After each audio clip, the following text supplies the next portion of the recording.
الشيطان الرجيم بسم الله الرحمن الرحيم الحمد لله رب العالمين والصلاة والسلام على أشرف الأنبياء والمرسلين وعلى آله وصحبه أجمعين اللهم رب اشرح لي صدري ويسر لي أمري واحلل عقدة من لساني يفقهوا قولي ولا حول ولا قوة إلا بالله العلي العظيم اللهم انفعنا بما علمتنا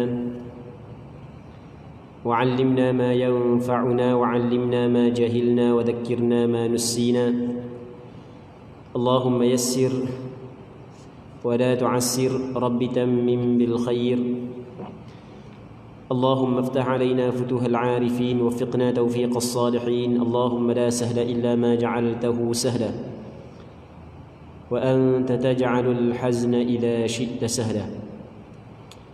InsyaAllah kita sambung balik pengajian kitab Al-Mukhtasar Al-Latif yang dikarang oleh Al-Imam Al-Allamah Abdullah bin Abdul Rahman Bafadal Al-Hadrami rahimahullahu subhanahu wa ta'ala wa nafa'ana Allahu bi'ulumihi fid darain amin.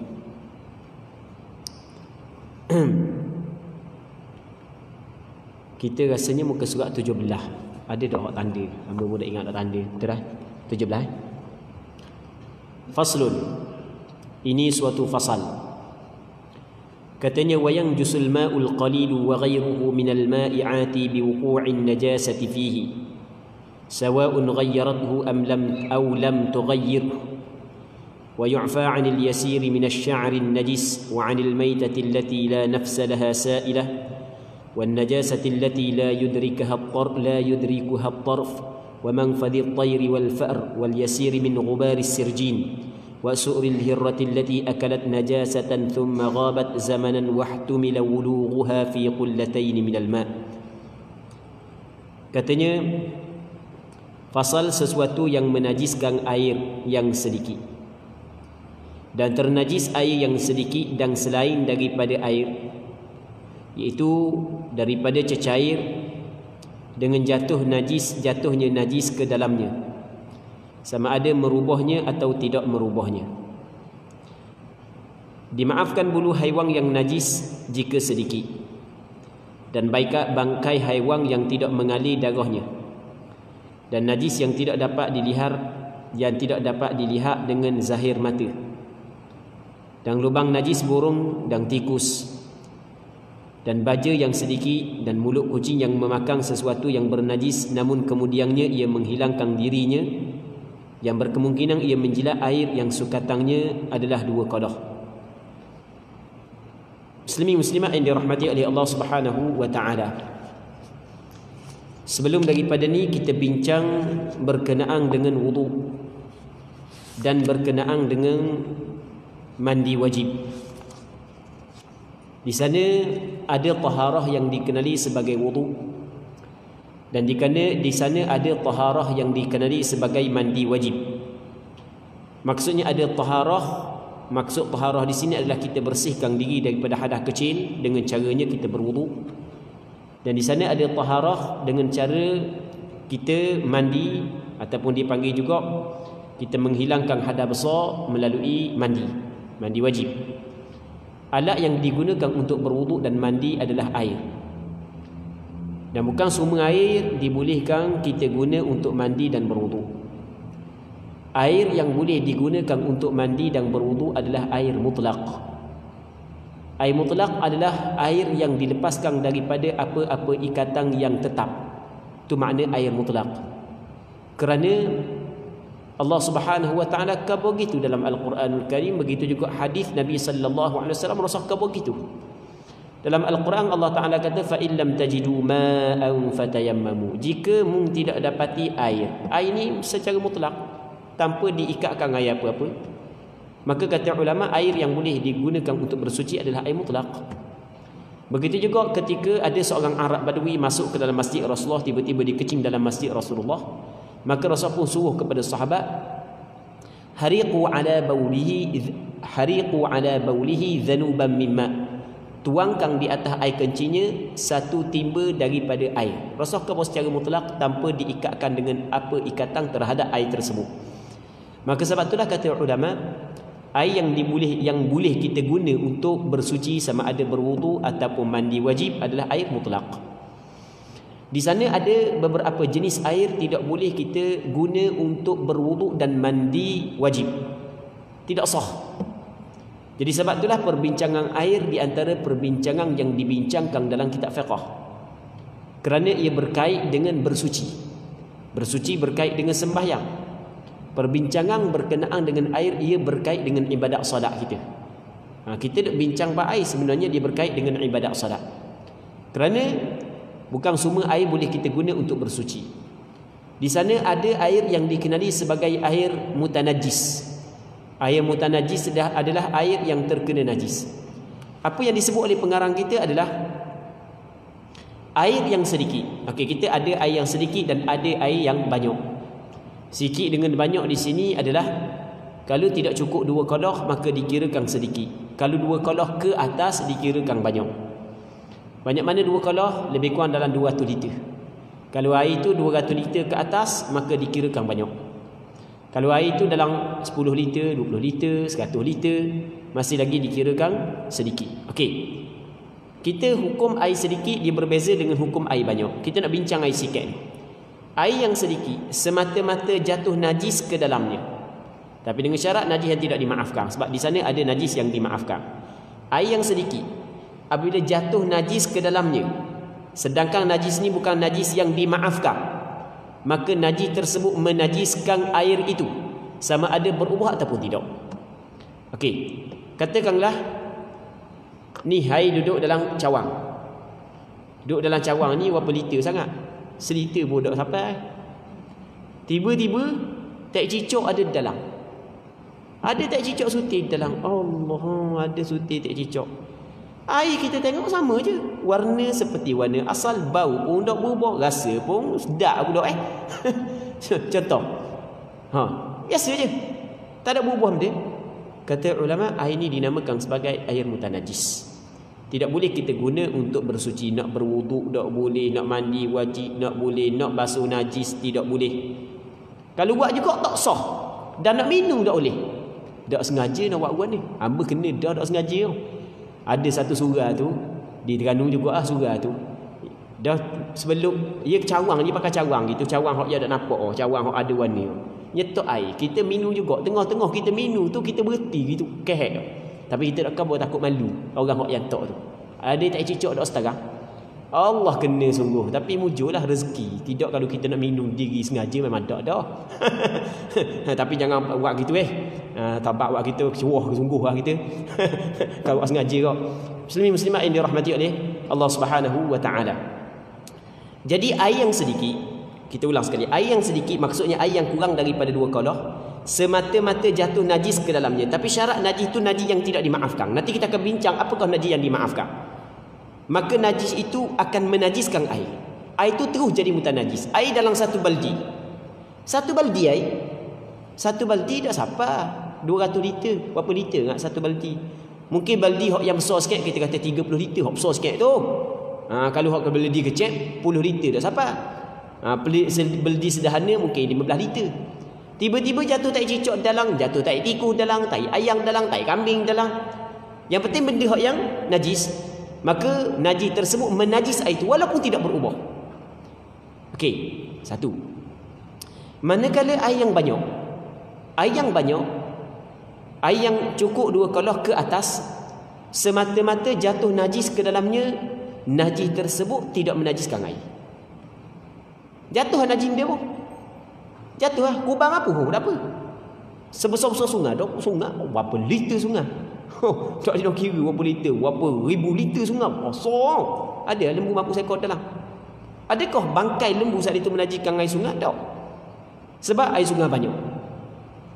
Tapi melainkan kalau sekiranya najis saat itu mengubahkan air banyak. Busuk bau air.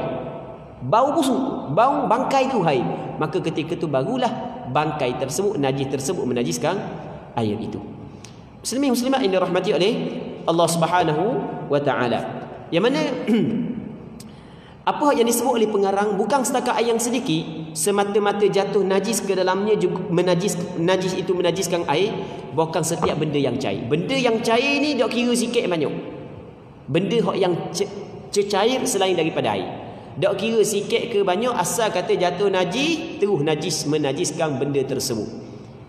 Katakanlah contoh kita ada kicap, kita beli kicap besar.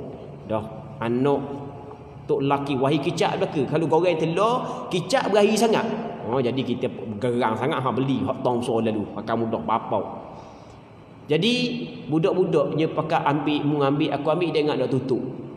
Rupa-rupanya cicak rumah kita pun wai gok kicap. Dia pun masuk dalam. Tengok kolem apa sekor cicak duduk dalam. Baik.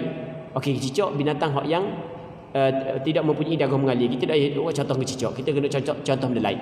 Kita kata tengah-tengah budak tu buka, tiba-tiba tahi cicak jatuh dalam. Tahi cicak tak apa. Sebab cicak ni binatang yang tidak mempunyai darah yang mengalir, dia ada hukum yang khusus. Nanti kita akan cerita pasal ni. Kita tak boleh buat contoh dengan cicak. Kita buat contoh dengan tahi tikus. Jadi malang hidup tutup saat itu, tikus duk main-main, pakak berok tikus, dung jatuh dalam. 2-3 butir jatuh dalam. Kita tengok benda pula kita pecek ke benda kacang soya hod acur lagi. Dah akak-akak tak tikus dak sekarang. Duk dalam kicap bapak.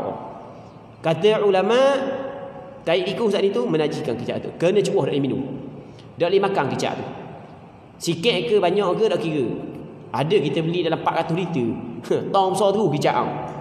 Ada 4-5 butir tai cicak dan tai tikus dalam. Kena cuang belaka. Cecair selain daripada air, sikit ke banyak apabila jatuh najis dalam, dengan syarat najis itu bukan najis yang dimaafkan, maka najis itu menajiskan cecair tersebut. Okey, saya kita contoh kicap. Sama kicap, benda lagi sos cili, lagi benda lagi benda lada giling. Ni benda hak yang mungkin terdedah kepada najis jatuh dalam. Benda lagi madu. Kalau jatuh tai cicak dalam, tai tikus dalam, tai kucing dalam, maka benda tersebut menajiskan barang itu. Maka kena cubuh, tak boleh makan. Sama juga dengan orang buat wudu. Hamba sebelum ni buat contoh dengan buat wudu. Contoh dengan wudu. Dia wudu ni dia perang dalam payang. Kadang berapa bulan baru dia buka mula. Kadang-kadang orang buat sendiri wudu ni dia buat beradong macam kilang buat. Kilang buat memang cukup syarat-syarat dia pun sama sekali. Tapi ada orang kampung ni dia tutup dengan benda, tutup dengan plywood atas tu. Dah nak lock lama ni budak-budak jadi nakal, membuka sikit aku buka sikit. Dah benda dalam ni, membuka sikit. Dah tutup molek. Ada binatang tu bau sedap, tikus dung jatuh dalam nak naik. Mampu herah dengan tikus duduk dalam. Kita dah sedar dah main berapa bulan duk perang. Nanti nak ambil pula. Cuah tu kan dia nak ambil pula tu, dia cuah di atas satu napih sebab dia nak asingkan tulang-tulang tu kan. Kita tak tulang bilis dah, warna pula tulang bilis macam tulang ayam tu dia. Tengok-tengok ada lagi bulu tikus duk setarang, mampu. Banyak mana pun kena cuah. Kerana benda? Kerana dia adalah cecair yang selain daripada air. Apabila jatuh najis yang tidak dimaafkan di dalamnya, maka najis tersebut menajiskan barang itu. Muslimin muslimat yang dirahmati oleh Allah Subhanahu wa taala. Baik. Di sana ada najis yang dimaafkan. Kalau dia jatuh di dalam air yang sedikit, ia tidak menajiskan air. Antara najis yang dimaafkan adalah bangkai. Bangkai ni adalah najis bangkai. Bangkai benda pun najis belaka, melainkan bangkai anak adang, belalang, ikan, hak ni tidak najis. Baik. Bangkai semuanya najis. Melainkan di sana ada bangkai yang dimaafkan nisbah kepada air, iaitu bangkai binatang yang tidak mempunyai darah yang mengalir. Bangkai binatang yang tidak mempunyai darah mengalir, contoh lalat, contoh nyamuk, contoh lagi kita kata cicak, ada darah tak? Ada darah mengalir. Kita pegang cicak, kita keraklah, ada darah mengalir. Lipah, kabur, katu, dia tak ada darah mengalir. Binatang-binatang tersebut kalau jatuh ke dalam air yang sedikit, walaupun masa dia jatuh tu dia makuh dah, dia tidak menajiskan air, dimaafkan. Maksudnya bangkai walaupun dia najis, kalau dia jatuh ke dalam air yang sedikit, bangkai tersebut tidak menajiskan air itu. Sebab bangkai yang tidak mempunyai darah yang mengalir dimaafkan pada air. Dalilnya kata Nabi sallallahu alaihi wasallam, idza waqa'a adh-dhubabu fi syarabi ahadikum, apabila lalat jatuh di dalam minuman salah seorang di kalangan kamu, maka kata Rasulullah sallallahu alaihi wasallam, falyaghmishu, mu kena selang ni. Minuman kita kadang-kadang panah, kadang-kadang suam. Kawan ni jatuh dalam lemah dah, kita pergi selang pula bobok mampu kerah tu. Lepas tu Rasulullah suruh buang balik benda tu. Lepas mu selang, mu buang. Sebab benda Rasulullah suruh selang gitu, kerana pada salah satu daripada dua sayap lalat saat itu ada penawar dan ada racun. Jadi kata ulama tu, tengok Rasulullah suruh selang kemungkinan mampu, maka apabila mampu masih lagi boleh guna air tersebut. Bermakna lalat dimaafkan, bangkai lalat dimaafkan. Dah lalat saja, masa ulama pun bincang, bukan mesti lalat saja. Sebab benda Rasulullah sebut lalat, rupanya lalat tidak mempunyai darah yang mengalir dalam tubuh dia ketika dia hidup. Jadi kata ulama, setiap bangkai yang tidak mempunyai darah yang mengalir, dia mengambil hukum seperti lalat, semut, katu, kabur. Setiap benda yang tidak mempunyai darah yang mengalir, ia tidak menajiskan air apabila dijatuh dalam air, tapi dengan dua syarat. Dia ada syarat dia. Syarat yang pertama adalah jangan kita yang sengaja letak dalam. Ni air duduk dalam gelas ni, banyak ni, kita pun cari mana lalat mampu-mampu letak dalam. Ambil lalat letak dalam. Hal tu tak boleh. Sebab sengaja daripada kita buat perkara tersebut. Okey, itu yang pertama. Yang keduanya adalah jangan najis tersebut mengubuhkan air. Kalau dia jatuh diri, ramai sangat, banyak sangat jatuh dalam, masa kita buang pun busuk kohong bau air, maka air itu dihukumkan mutan najis. Okey, kita buat kesimpulan sekali lagi. Ini di antara benda yang penting. Okey, kita ada air yang sedikit, lepas tu kita ada air yang banyak. Okey, ada air sikit, ada air banyak. Sikit warna dak cukup 2 kolah. Banyak 2 kolah ke atas. Ukuran dengan liter dak sampai 200 liter sikit. 200 liter ke atas banyak. Okey, selesai. Hukum dia warna najis yang tidak dimaafkan. Apabila jatuh ke dalam air yang sedikit, walaupun najis itu tidak mengubahkan sifat air. Sifat air 3, bau, rasa, warna. Tetap najis itu menajiskan air. Air itu air mutan najis, tidak boleh kita guna untuk berwuduk dan mandi wajib, bersuci daripada najis, tak boleh dah. Baik. Melainkan kalau najis yang jatuh dalam tu najis yang dimaafkan. Benda najis yang dimaafkan antaranya adalah bangkai binatang yang tidak mempunyai darah yang mengalir ketika dia hidup, maka dimaafkan. Tapi dengan 2 syarat. Syarat yang pertama, jangan kita yang diletak bakal tu dalam. Syarat yang kedua, jangan bangkai saat itu mengubahkan sifat air. Kadang-kadang ni benda-benda yang pernah kena tengok, kita tengok. Kadang-kadang kita letak air dalam beldi. Kita letak air dalam beldi, seldi air. Malang tu dah ingat nak tutup lampu. Ni rumah-rumah kayu lah, rumah-rumah batu payah dah lah ni nak jadi benda gini. Ni rumah-rumah kayu hak yang ada lagi ruang-ruang kat atas, hak yang benda-benda luar boleh masuk. Lepas tu malang tu hujan. Jadi apabila malang hujan, katu tubik. Katu apabila ditubik, dicari lampu. Ia pun pergi urung lampu ni. Air hak yang duduk bawah lampu saat ni tu penuh katu dalam. Mampu habis katu dalam. Jadi banyak orang duduk dalam. Baik, oleh kerana katu saat ni tu adalah binatang yang tidak mempunyai darah mengalir, maka bangkainya dimaaf nisbah kepada air. Dimaaf nisbah kepada air. Maksudnya dia jatuh dalam air, ia tidak menajiskan air. Tiba-tiba masa kita buang katu, kita buang, kita tengok air jadi putih. Air jadi putih sepu. Macam air susu jadi. Banyak sangat katu jatuh dalam. Maka air tersebut dihukumkan sebagai mutan najis kerana katu saat ni itu mengubahkan air itu. Okey. Muslimin muslimat yang dirahmati oleh Allah Subhanahu wa taala. Dan apa yang disebut lagi, antara benda yang dimaafkan adalah dimaafkan sedikit daripada bulu yang najis. Kita ada bulu, dia ada bulu yang suci dan ada bulu yang najis. Setiap bulu daripada binatang yang boleh dimakan. Setiap bulu daripada binatang yang boleh dimakan. Yang bulu tu tercabut ataupun dicabut ketika binatang tu masih hidup, ataupun ketika binatang tu telah mati, tetapi mati dia adalah mati menurut sembelihan yang diizinkan oleh syarak, maka bulu tersebut dihukumkan suci.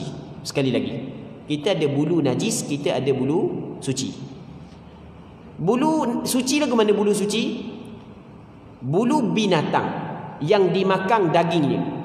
Bulu biri, bulu lembu. Lembu hak jenis ada bulu. Benda lagi, bulu ayam, bulu itik. Okey, bulu tu adalah suci. Tapi dengan syarat dia tercabut ketika binatang tu masih lagi hidup. Okey, syarat yang kedua. Ataupun binatang tu telah mati, tetapi kematian dia adalah melalui sembelihan yang diizinkan oleh syarak. Kita sembelih dia, maka bulu dia juga suci. Tetapi kalau binatang yang dimakan dagingnya mati kerana bukan sembelihan yang dinisbahkan kepada syarak, kena langgar lori, bahan nyakit mampu herah jadi bangkai, maka bulu juga hukum najis. Okey, bulu ayam najis ke tak? Kita kena tengok. Nak kata najis tak, kena tengok dulu. Tengok mana? Ambil bila bulu ayam? Ambil masa dia hidup lah. Okey, suci. Baik, ambil lepas daripada dia mampu dah. Dah mampu dah sebab mana mampu? Sebab meleh lah. Okey, suci. Dan sebab mana mampu? Selain daripada sebab meleh. Sebab budak-budak dia belaga sampai ke mampu ayam. Allah, dia belaga. Allah. Ayam hak jenis baka baik ni, dia tak kalah orang. Lagi tak mampu lagi tu je belaga. Macam ke biasa buat ni. Belaga ayam. Lah ni ada lagi belaga ayam. Kalau dulu memang belaga ayam ramai, lah ni ada lagi belaga ayam. Di Terengganu ada satu tempat, tapi malah kita ceritalah. Amba dengar dalam setahun lepas ke 2 tahun lepas amba dengar. Kena kejar di Port Lee tengah sembahyang Jumaatnya belaga ayam lagi. Tua-tua tu. Tua-tua tapi dekat dengan kampung ni, tapi tak boleh kabur lah kampung mana. Dekat dengan kampung ni. Hanya belaga ayam lagi. Dia buat bong tak sekarang. Allah tua. Maya Jumaat lagi pakat belaga ayam. Ayam hak baka baik ni, memang Allah tuang dia. Tuang dia tengok lagi Port Lee lagi. Dia dak lari ayam. Lagi dak mampu lagi tu, lagi dak mampu lagi tu lah. Dia berlawak. Mampu kerah ayam tu. Dah ambil bulu masa mampu tu lah. Maka bulu tersebut dihukumkan sebagai najis. Okey. Kita tahu dah bulu suci, bulu najis. Bulu binatang yang tidak dimakan daging, hukum dia adalah najis. Bulu kucing najis. Bulu anjing tak seroyak lah, bulu babi tak seroyak lah, tu memang najis muwalladah dah. Bulu kucing najis. Bulu keldai najis. Bulu binatang yang tidak dimakan semua najis belaka. Bulu binatang yang dimakan suci dengan syarat-syarat yang kita sebut saat ni. Baik, bulu yang najis, kalau sikit dimaafkan. Bulu kucing, sikit dimaafkan. Kalau banyak tidak dimaafkan. Sikit pada urus kata sikit gitu. Okey, dimaafkan. Kita sembahyang tengok, ada bulu 2-3 helai bulu kucing, mau kita dimaafkan. Baik, kalau banyak tidak dimaafkan. Penuh tubuh dia bulu kucing, umur dia ramai sangat pelihara kucing. Sebab dia tak ada anak, pelihara ada 80 ekor dia pelihara kucing. Kucing dengan dia tu macam gemuk ayah dah lah. Dok sepes situ, sepes sini, baju-baju dia penuh dengan bulu. Penuh macam kucing dah jadi. Contoh kita katakan. Maka tidak dimaafkan kerana terlalu banyak. Muslimin muslimat yang dirahmati oleh Allah Subhanahu wa taala. Baik. Seterusnya katanya, dan di antara najis yang dimaafkan lagi adalah bangkai yang tidak mempunyai darah mengalir. Itu kita cerita dah. Begitu juga najis yang tidak dapat dilihat oleh mata kasar. Kita ada najis yang tidak dapat dilihat oleh mata kasar dan ada najis yang dapat dilihat oleh mata kasar. Maksud tidak dapat dilihat oleh mata kasar kerana kecil sangat, kerana sikit sangat. Lalat, dia pun jijak atas tahi cair. Jadi dalam tandas tu adalah orang mana berok tak tahu, tak cucu dah lah cair tahi. Lalat bengong, lalat hijau, jok dia jijak atas tu. Kita duduk sebelah, tubik daripada tandas, dia kejar kita duduk setarang, jijak atas baju kita. Terjun dalam air sebagai contoh. Benda tu kita tak nampak. Dah dia apabila dia injak atas tahi cair tu, di kaki dia kena najis tu. Dah sikit sangat. Jadi tak ada masalah. Mereka kalau dia bawa supik tu lain. Kaki dia siap bawa supik tu lain lah banyak. Jadi sikit sangat tak ada masalah, dimaafkan. Okey. Muslimin muslimat yang dirahmati oleh Allah Subhanahu wa taala. Begitu juga punggung burung, punggung tikus dimaafkan belaka. Punggung kucing. Dah kucing basuh bila basuh begok? Dah pernah basuh begok. Dah kita sembahyang dia mari duduk atas, dah kucing hak yang jinak kan. Kita duduk duduk atas kain, dia kabak atas belakang. Dah tak menanggung najis ke? Tak ada masalah. Sebab benda dimaafkan. Malaikat kalau ada tokoh tahi duduk atas belakang dia, hak tu lain lah. Hak yang punggung tempat keluar najis hak tu dimaafkan. Begitu juga tikus.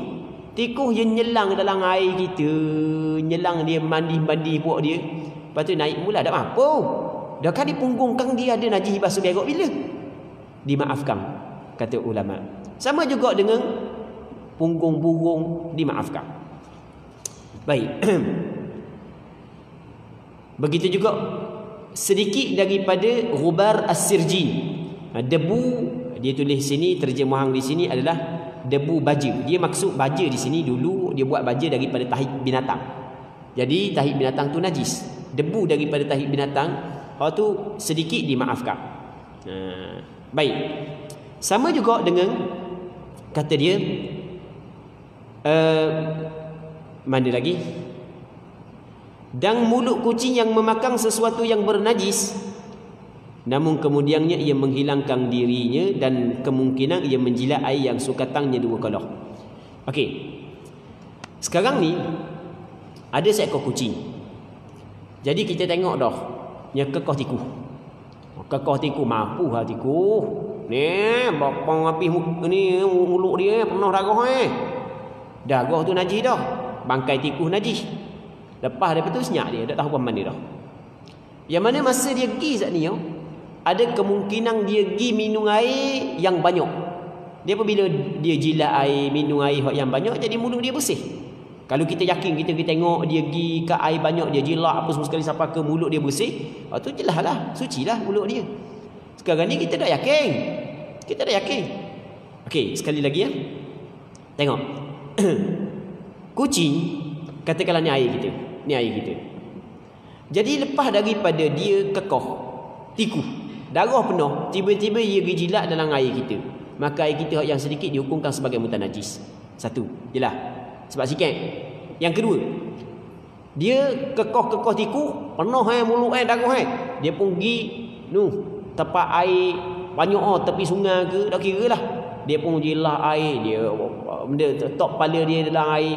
Jadi bersih molek. Dia pun pergi jilat pula air kita yang duduk dalam gelas Maka kata ulama air ni dihukumkan sebagai suci.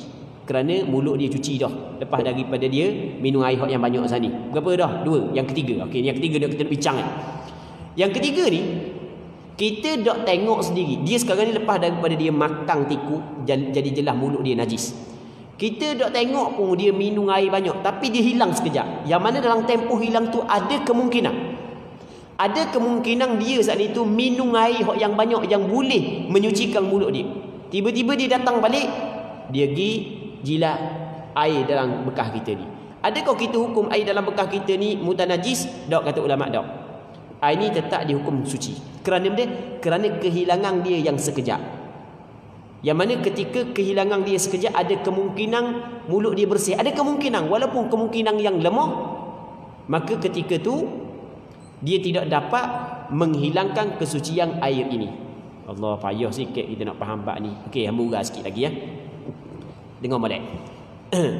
Sekarang ni air ni kita yakin 100% adalah air suci. Air yang suci lagi menyucikan. Berarti molek. Air ni kita yakin 100% suci lagi menyucikan.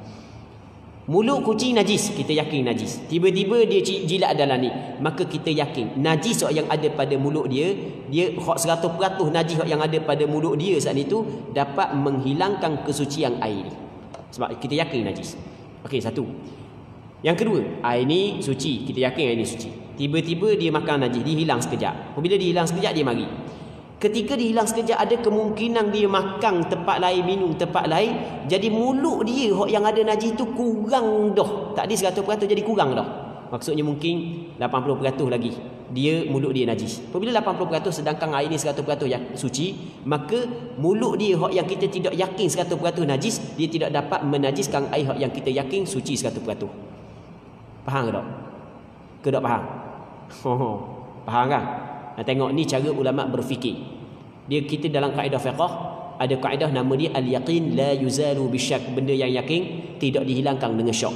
Benda yang yakin tidak dihilangkan dengan syak. Okey, ambil contoh lain untuk faham masalah ni juga, membantu untuk faham masalah ni. Tadi kita ambil wudu. Kita ambil wudu. Bermakna kita yakin kita ada wudu. 100% kita yakin kita ada wudu. Wudu yang ada pada kita tidak akan tercabut melainkan kita kena yakin 100% terjadi hadas pada diri kita. Okey, boleh faham? Brau. Yakin ketuk tu. Jadi yakin ketuk saat itu dapat menghilangkan yakin kita bersuci. Okey jelas. Satu. Yang keduanya, kita lepas daripada kita berwuduk, dalam 2 jam kita nak semayang. Tiba-tiba mari syok. Aku ketuk kedok lagi ya. Baik. Aku ketuk kedok lagi ya. 50-50. Jadi mari syok 50-50. Adakah dapat menghilangkan 100% suci yang ada pada diri kita? Tak.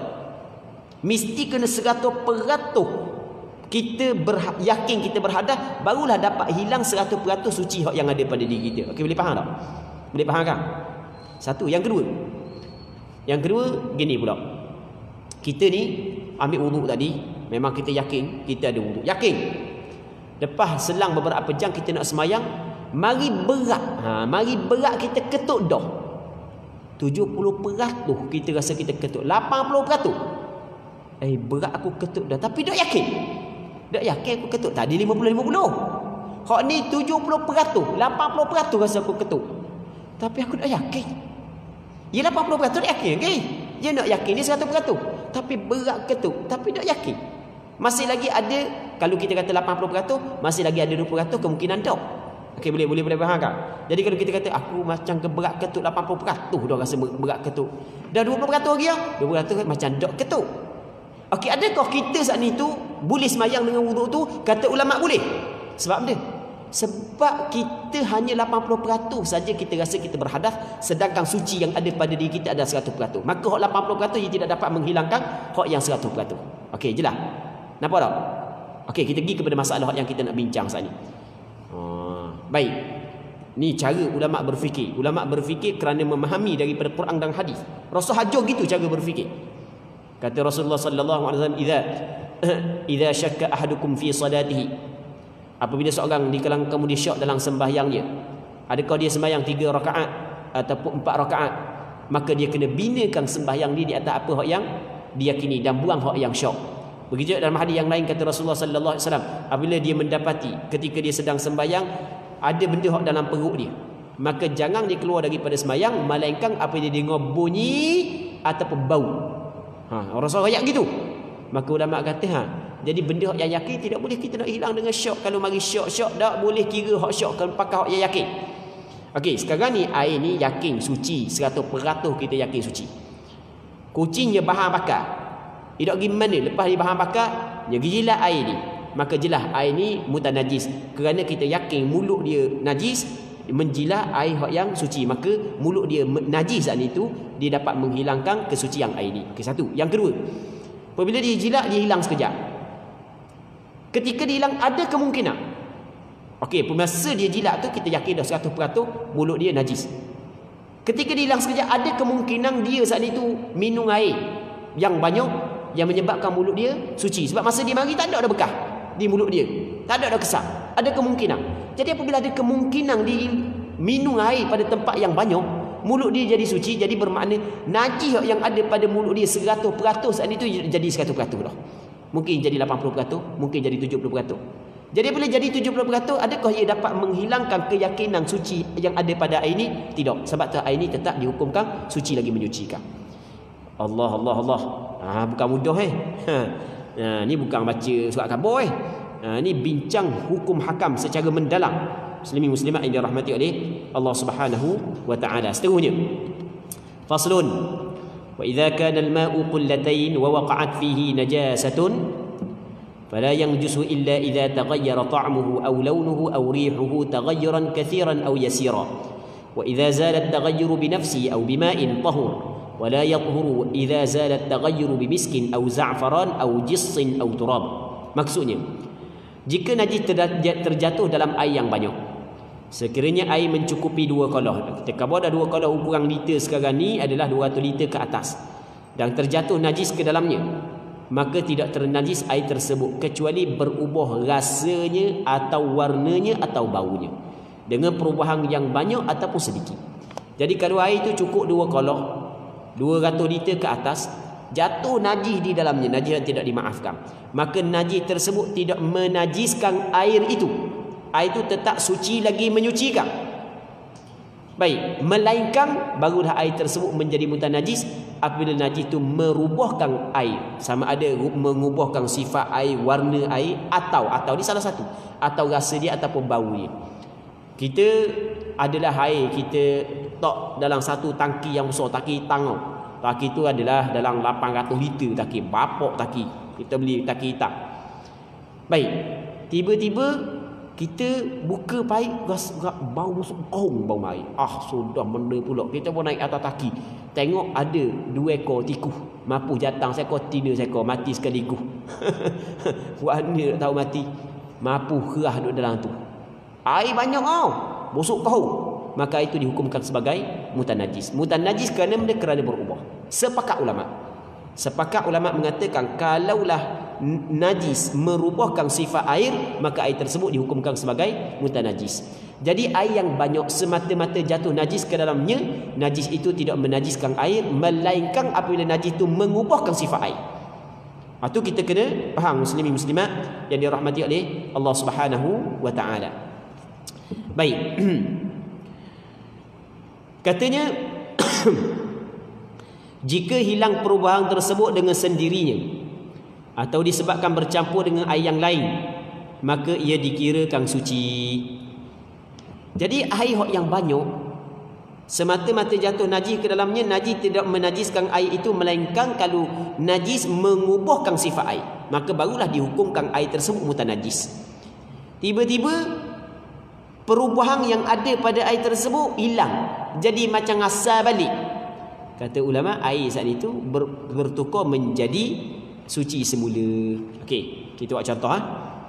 Taki besar 800 liter, tikus mampu 2 ekor, besok kohong bau. Kita pun buat tikus, kita lock gitu tak cara benda, lock gitu je.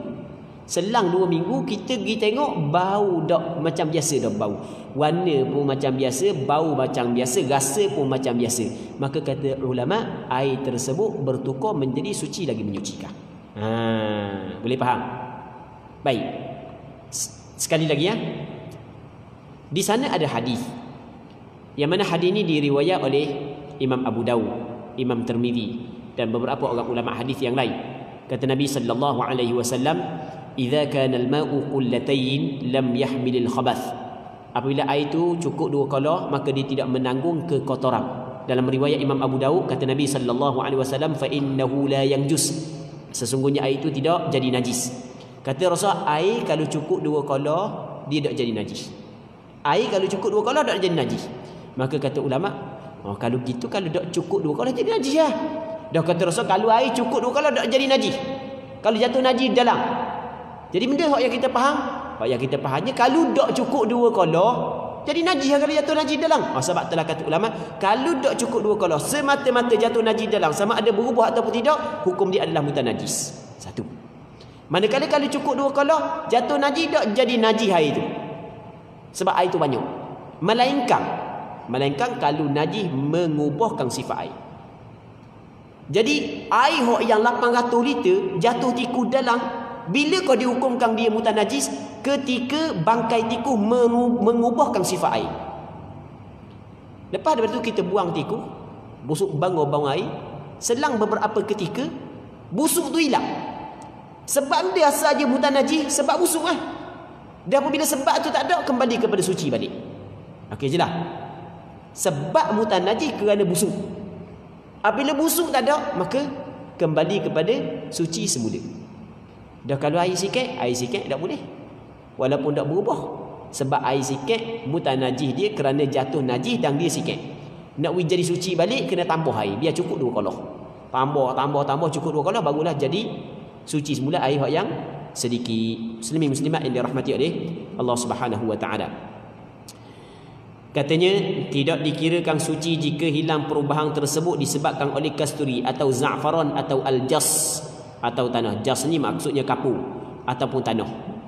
Sekarang ni katakanlah dia kalau kasturi dia ada bau, kalau za'faran ada warna. Kasturi ni kasturi bau, minyak kasturi itu bau. Za'faran dia warna, za'faran dia ada warna dia. Ni kat kita ada orang masuk pakai za'faran kan. Za'faran sejenis tumbuh-tumbuhan tu. Orang puang tahulah.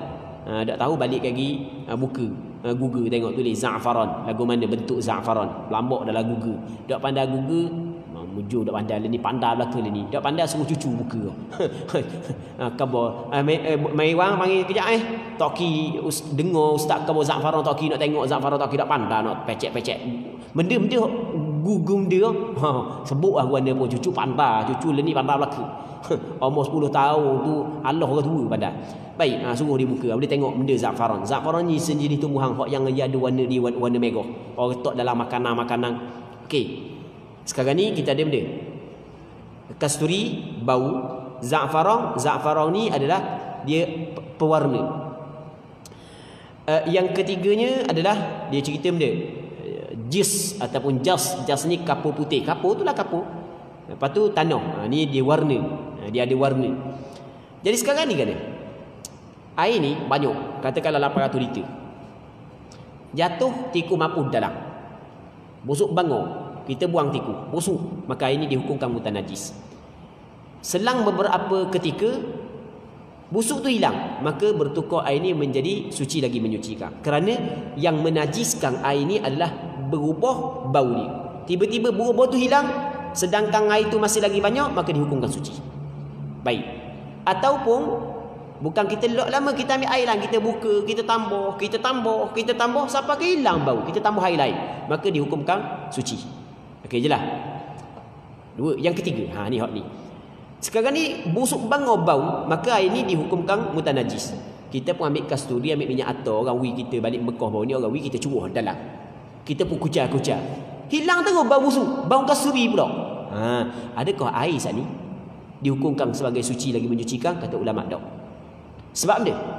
Sebab ada kemungkinan bau busuk saat ni tu tikus hilang, dan ada kemungkinan bau busuk dah hilang tapi dia tersembunyi di bawah bau kasturi. Oleh kerana kita tidak yakin hilangnya bau busuk saat ni, betul tak? Ada kemungkinan hilang sungguh, dan ada tak kemungkinan dia tersembunyi di bawah bau kasturi. Oleh kerana kuat sangat bau kasturi sampai ke dak bau hak tu, tapi masih lagi ada kemungkinan, maka kita tidak yakin hilang. Apabila kita tidak yakin hilang, maka pada asalnya air itu mutanajis. Kita tidak yakin hilang sebab yang menajiskan air, maka tetap dihukumkan air tersebut sebagai mutanajis. Okey, sama juga. Sekarang ni kita kata jatuh tai lembu dalam. Sampai ke hijai. Kalau kita lock gitu, dalam 2-3 bulan air jadi jernih balik, maka air itu dihukumkan sebagai suci lagi menyucikan. Sebab hilang dah sebab yang menajiskan air. Itu yang pertama. Yang keduanya, masa tengah hijau tu kita pun ambil tanah, kita letak dalam air. Dia tanah tak ada masalah, kita letak dalam air tetap air tersebut masih lagi suci lagi menyucikan. Baik, kita ambil tanah, kita letak dalam air. Jadi air yang warna hijau tadi tu tukar jadi warna kuning. Ada nampak dah warna hijau? Ada boleh guna lah. Nanti dulu kata ulama. Warna hijau najis tak ni ada kemungkinan hilang sungguh, dan ada kemungkinan tersembunyi di bawah warna seluk. Maka oleh kerana kita tidak yakin hilang sebab yang menajiskan air, sedangkan pada asalnya air itu mutanajis, maka ketika itu masih lagi kita hukum air tersebut mutanajis. Okey, muslimin muslimat yang dirahmati oleh Allah Subhanahu wa taala. Untuk malam ni kita berhenti sini dulu dan kita buka soalan sekejap. Kalau sekiranya ada. Tak ada soalan, kita berhenti dulu. Okey, ada tak nak tanya benda?